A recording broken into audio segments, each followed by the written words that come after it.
Assalamualaikum warahmatullahi wabarakatuh. Perkenalkan, nama saya Novan Eka Prasetyo Budi. Saya akan mempresentasikan tentang latihan daya tahan jantung atau yang disebut dengan kardiorespiratory. Yang disebut daya tahan. Daya tahan apa sih? Daya tahan adalah keadaan atau kondisi tubuh yang mampu untuk bekerja dalam waktu yang lama tanpa mengalami kelelahan yang berlebihan setelah menyelesaikan suatu pekerjaan. Daya tahan jantung berkaitan dengan kemampuan tubuh untuk menyerahkan darah yang mengandung O2 dan nutrisi ke jaringan tubuh yang aktif serta mengangkut sisa-sisa metabolisme ke alat-alat pengeluarannya. Hal itu berhubungan dengan kekuatan dan tegangan jantung, kerja paru-paru, peredaran darah, dan metabolisme cadangan energi dalam menghadapi tekanan, yaitu latihan jasmani dan kerja. Yang selanjutnya adalah bentuk daya tahan. Yang bentuk daya tahan yang meliputi ada frekuensi. Untuk mendapatkan kebugaran jantung, paru-paru, latihan dilakukan secara teratur 3-5 kali dalam seminggu. Waktu latihan sebaiknya dipilih tepat, misalnya kayak latihan pagi dilakukan sebelum pukul 10, latihan sore dilakukan setelah pukul 3, latihan pada siang hari atau pada saat suhu panas sebaiknya dihindari. Terus selanjutnya latihan harus selesai 3 jam sebelum tidur, baik saat tidur siang maupun saat malam. Yang selanjutnya adalah intensitas latihan. Intensitas latihan merupakan komponen kualitas yang mengacu pada jumlah kerja yang dilakukan dalam suatu unit waktu tertentu. Berlatih pada intensitas lebih rendah misalnya 60%, terus tingkatkan secara bertahap hingga mencapai intensitas latihan yang semestinya. Yang selanjutnya durasi. Durasi adalah ukuran yang menunjukkan lamanya waktu latihan. Keuntungan latihan daya tahan jantung adalah yang pertama, pengaruh latihan terhadap kesehatan jantung. Karena adanya latihan daya tahan, kinerja otot jantung bertambah. Otot yang terlatih akan lebih sehat, bekerja dengan lebih baik. Yang kedua, pengaruh latihan terhadap aliran darah. Berdasarkan penelitian, volume darah yang dipompakan setiap denyutan oleh orang yang rutin berlatih lebih besar dibanding orang yang tidak pernah berlatih.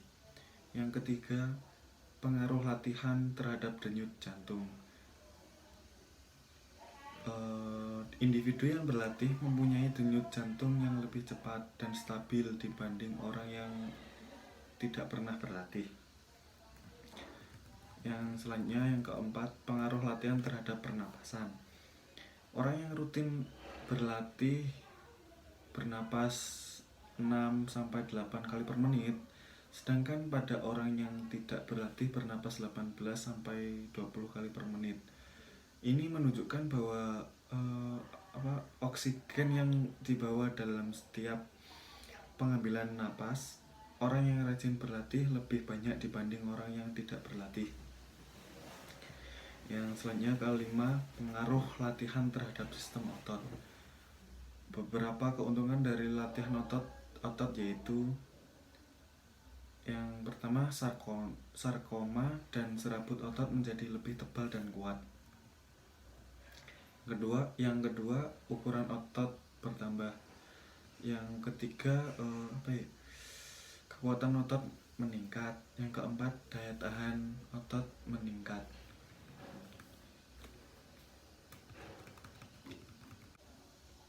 Cara meningkatkan daya tahan jantung. Yang pertama adalah berjalan. Kenapa kok harus berjalan? Berjalan adalah menjaga daya tahan jantung dapat dilakukan dengan aktivitas yang paling sederhana, yaitu berjalan. Aktivitas berjalan dapat dilakukan setiap hari dan setiap saat. Aktivitas berjalan dilakukan dengan cara sikap awal berdiri tegak, kemudian mulai berjalan dengan langkah kaki dan lengan tangan yang harmonis. Terus gerakan berjalan sebaiknya dilakukan tanpa menggunakan alas kaki. Jadi kalau semisal keluar rumah atau jalan kemana nggak usah pakai alas kaki, nggak usah pakai sendal gitu. Terus yang kedua, berlari bolak-balik. Menjaga daya tahan jantung dapat dilakukan dengan aktivitas berlari bolak-balik. Perhatikan cara melakukan aktivitas lari bolak-balik, yaitu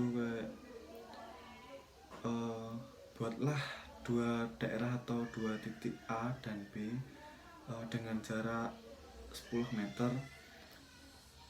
Terus kemudian taruhlah dua marker di titik A dan titik B. Kemudian setelah itu berlarilah dari titik A ke titik B sekuat Anda. Jadi gitu. Yang selanjutnya, yang ketiga, lompat tali. Aktivitas lompat tali dapat dilakukan baik secara perorangan maupun berkelompok. Yang keempat adalah jogging. Kenapa kok harus jogging? Jogging adalah berlari pelan antara lari dan jalan untuk kesehatan. Jogging dilakukan secara teratur selama 15-20 menit. Jogging mempunyai banyak manfaat seperti menguatkan otot-otot pernafasan dan mengurangi hambatan aliran udara yang keluar masuk paru-paru, memperbaiki efisiensi memompa dan kekuatan otot jantung sehingga otot denyut jumlah darah yang dialirkan dapat diperbesar. Terus menjaga kesehatan otot-otot tubuh dan memperbaiki sirkulasi darah secara umum, meningkatkan jumlah total darah yang mengalir ke seluruh tubuh. Terus selanjutnya yang kelima ada fartlek atau yang disebut speed play. Latihan fartlek adalah suatu sistem pelatihan ketahanan yang bertujuan untuk mengembalikan atau memelihara kondisi tubuh seseorang. Di program latihan fartlek ada beberapa aspek, yaitu melakukan pemanasan dengan lari lambat-lambat, terus lari menengah, terus jalan cepat, terus lari menanjak dan menurun, kayak lari di gunung itu. Terus selanjutnya latihan interval atau yang disebut interval training.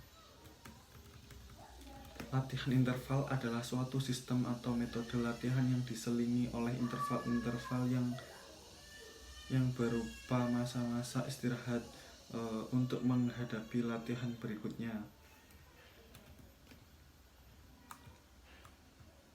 Adapun faktor-faktor yang harus dipenuhi dalam menyusun latihan interval, yaitu yang pertama adalah lamanya latihan, terus beban atau intensitas latihan, terus pengulangan atau repetition untuk melakukan latihan, terus yang keempat masa istirahat atau yang disebut recovery interval setelah setiap repetisi latihan.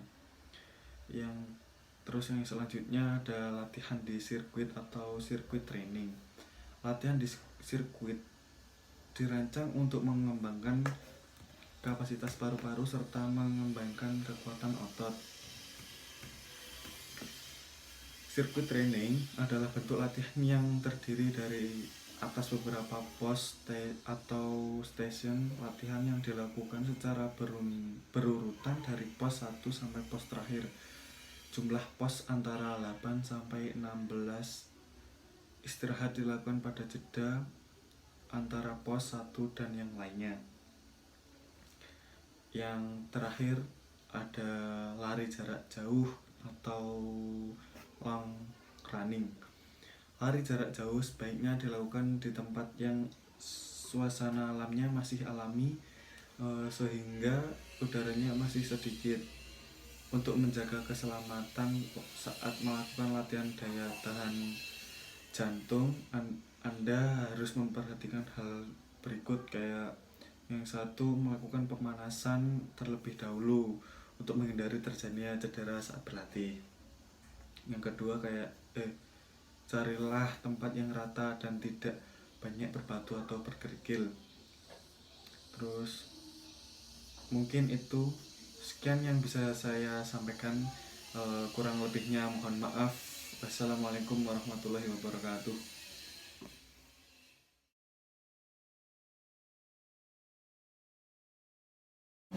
Assalamualaikum warahmatullahi wabarakatuh.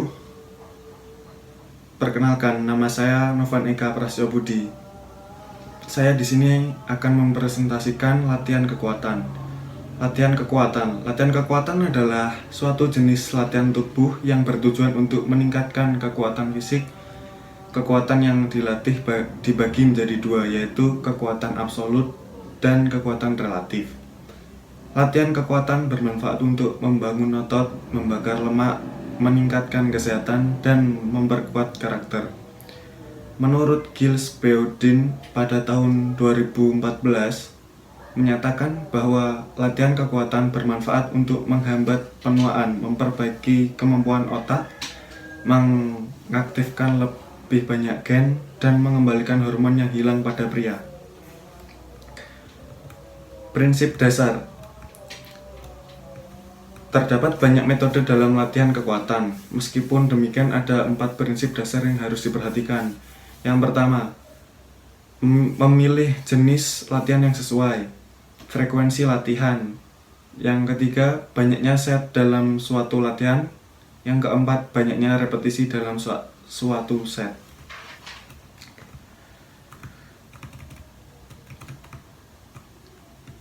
Jadi, keempat prinsip dasar itu yang harus diperhatikan agar latihan kekuatan bekerja secara efektif dan efisien.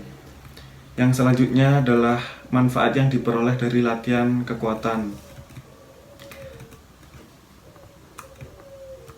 Tidak hanya meningkatkan kekuatan dan daya tahan otot, latihan kekuatan juga dapat memberikan beberapa manfaat, yaitu pertama, memperlancar peredaran darah. Yang kedua, meningkatkan metabolisme dan menjaga fungsi organ tubuh. Yang ketiga, meningkatkan kepadatan dan kekuatan tulang. Yang keempat, menjaga fleksibilitas dan keseimbangan tubuh. Yang kelima, memperbaiki postur tubuh. Yang keenam, mengurangi resiko penyakit tertentu seperti penyakit kayak jantung, diabetes, obesitas, dan sakit pinggang. Yang selanjutnya, meningkatkan kualitas tidur dan mencegah insomnia, meningkatkan rasa percaya diri, dan menjaga berat badan ideal, dan memperbaiki mood. Oh iya, sebelum melakukan latihan kekuatan, sebaiknya kita melakukan pemanasan terlebih dahulu. Selayaknya olahraga pada umumnya, penting untuk melakukan pemanasan terlebih dahulu sebelum mengawali latihan kekuatan otot. Tujuannya demi menghindari cedera dan mengendurkan otot-otot yang kaku sehingga tidak kaget saat melakukan latihan. Caranya pun tidak sulit. Kamu hanya butuh sekitar 5-10 menit yang dimulai dengan berbagai pilihan pemanasan. Misalnya kayak jalan cepat, terus jogging santai, ataupun peregangan dinamis. Yang selanjutnya adalah jenis-jenis latihan kekuatan. Berikut ini adalah beberapa jenis latihan kekuatan yang dapat Anda lakukan tanpa bantuan alat khusus. Yang pertama, squat. Squat adalah latihan untuk melatih otot paha, pinggul, dan bokong, hamstring, juga menguatkan tulang, ligamen, dan tendon di bagian bawah tubuh. Gerakan-gerakan squat juga membangun lingkungan anabolik yang berguna untuk membentukkan otot seluruh tubuh. Berikut ini adalah cara melakukannya.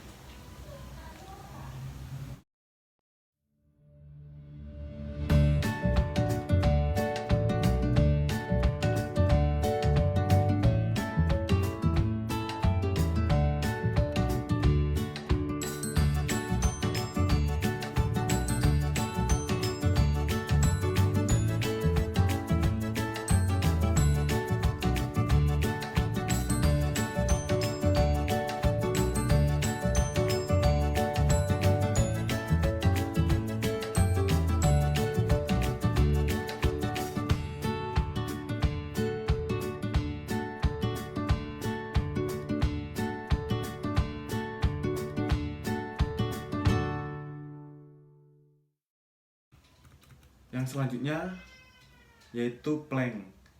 Plank merupakan jenis latihan yang dapat mengencangkan otot punggung, dada, perut, dan bahu. Latihan plank sederhana dan mudah dilakukan. Berikut ini adalah cara melakukannya.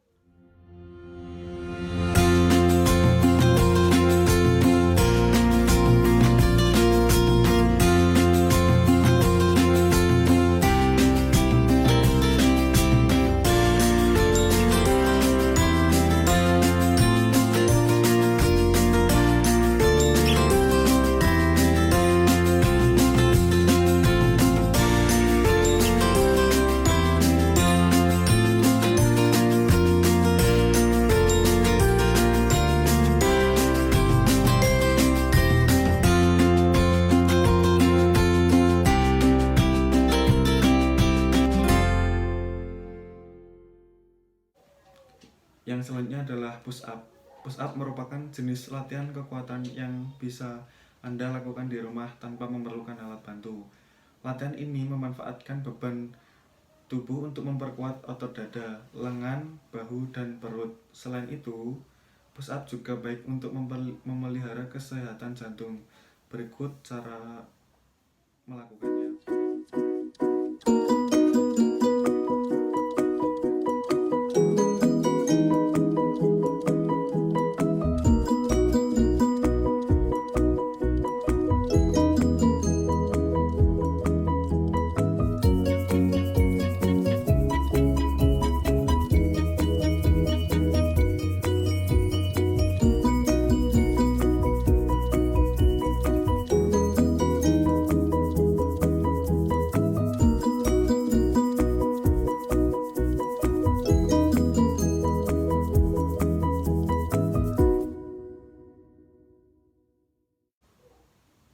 Yang selanjutnya adalah sit up. Latihan sit up dapat memperkuat dan mengencangkan otot perut, pinggul, panggung bawah, dan leher. Berikut ini adalah cara melakukannya.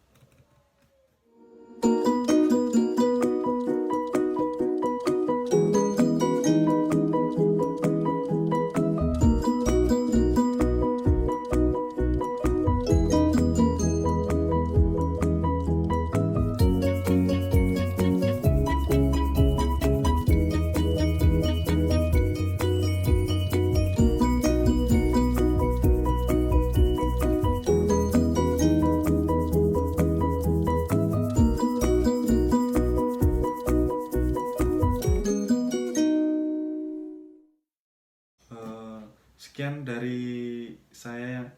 Mohon maaf kalau ada kekurangan, kurang lebihnya mohon maaf. Wassalamualaikum warahmatullahi wabarakatuh.